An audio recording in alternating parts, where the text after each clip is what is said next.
Welcome back to my YouTube channel.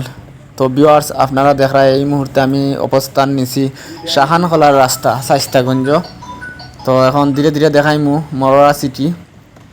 আপনারা video শুরুতে শেষ পর্যন্ত আমার লগে থাকবা, আর ভিডিওটা স্কিপ না করে ভিডিওটা দেখবা। ভিডিওটা টানবা না, ফুল ভিডিও দেখবা। আশা করি আপনারা ভালো লাগবো। আর আমি বাবুল ব্লগ আছি আপনারা লগে, আপনারা ভিডিওটা দেখবা শুরুতে শেষ পর্যন্ত। তো দেখো কা ধীরে ধীরে গাড়ি চলের, একদম নিঃশব্দে গাড়ি চলের, নিরিবিলি পরিবেশ, কোনো হইচই চিল্লাচিল্লি নাই। দেখো কা হাওর, পানিতে ভরপুর হাওরের মধ্যখানে বিশাল বড় হাওর। সেই হাওরটা হইল গিয়া মরোরা সিটি। তো কিছুক্ষণের মধ্যে আপনারা দেখাইমু মরোরা রাস্তা। এটা মরোরা রাস্তা, তোমার পূর্ব পাশের রাস্তাটা দেখাইমু। আপনারা আমার লগে থাকবা, ভিডিওটা দেখবা স্কিপ না কইরা।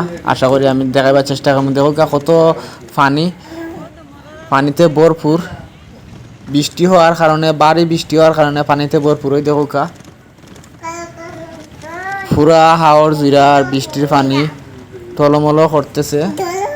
সবুজে ঘেরা মাঠ, তারপরে ঘাস কত সুন্দর, কারেন্টের খুঁটা, তারই মধ্যখানে পানিতে ভরপুর এলাকা। এই পানি হওয়ার কারণে দেখো এটা মরোরা রাস্তা।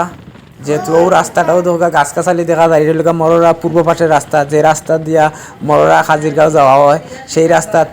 তারই পাশে পশ্চিম পাশে হইলিগা কোম্পানি, নতুন কোম্পানি RFL কোম্পানি কেন বইছে। তো সেই কোম্পানি প্রজেক্টটা দেখা, পুরা প্রজেক্ট ডুবি গেছে, পুরা প্রজেক্ট ডুবি গেছে পানিতে ভরপুর। দেখো কার নতুন কোম্পানির ভিতরে রাস্তার দুপাশে পানিতে টলমল করে। দেখো কা এখানেও ছোটো ছোটো ঘর দোকানপাট ডুবি গেছে পানি হওয়ার কারণে। তো এইটা লেগে শাইস্তাগঞ্জ থানার সামনে যে তোমার কোম্পানিটা বইছে, ও কোম্পানিটা। তো আপনারা দেখাইলাম আমি ও দৌকা। আপনারা লগে থাকবা, আমার ভিডিওটা শুরু শেষ পর্যন্ত দেখবা। বাড়ি বৃষ্টি হওয়ার কারণে পানি হয়েছে। তারই পরে হবিগঞ্জ খোয়াই নদীর বান ছুটার পরে এই পানিগুলা আসছে, আমরা যেটা জানলাম। তো আপনারা দেখরা ভিডিওটা, সবাই ভালো থাকবা, সুস্থ থাকবা।